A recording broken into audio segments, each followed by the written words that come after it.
আমাদের লাইফে আনহ্যাপি হওয়ার পিছনে অনেকগুলি কারণ আছে। তার মধ্যে একটা প্রধান কারণ হচ্ছে আমরা যখন যা চাই সেই জিনিসটা যদি সেভাবে ঘটে তাহলে আমরা খুব খুশি হই, হ্যাপি থাকি। আর যখনই কোনো কিছু আমাদের মন মতো না হয় তখন আমরা খুব আনহ্যাপি হই, রাইট?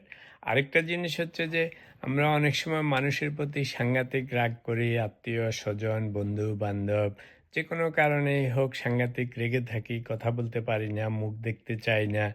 তা আসলে জিনিসটা যতটা না ওই সমস্ত মানুষ অথবা ওই সমস্ত সিচুয়েশন আমাদেরকে ডাইরেক্টলি অ্যাফেক্ট করে, তার থেকে বেশি আমরা ওই মানুষ সম্বন্ধে, ওই সিচুয়েশন সম্বন্ধে মাথার মধ্যে চিন্তা করতে, করতে নানা রকম জট পাকিয়ে ফেলি।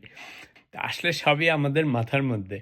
আমরা যদি মাথাটাকে একটু হালকা রাখি, আ আপনি সবসময় যদি একটা ফরগেট অ্যান্ড ফরগিভ অ্যাটিটিউড নিয়ে থাকেন, দেখবেন যে আসলে লাইফটা অনেক ইজি। আপনি কোনো কিছুই আপনাকে অত এফেক্ট করবে না। বেস্ট অ্যাপ্রোচ হচ্ছে যে সবসময় নিজের মাথাটা হালকা রাখবেন। মাথার মধ্যে বেশি চিন্তা করবেন না, কাউকে নিয়ে চিন্তা করবেন না, কোনো সিচুয়েশন নিয়ে চিন্তা করবেন না। তাহলে কি হবে? যে লাইফটা অনেক সিম্পল হবে এবং হ্যাপি হবে।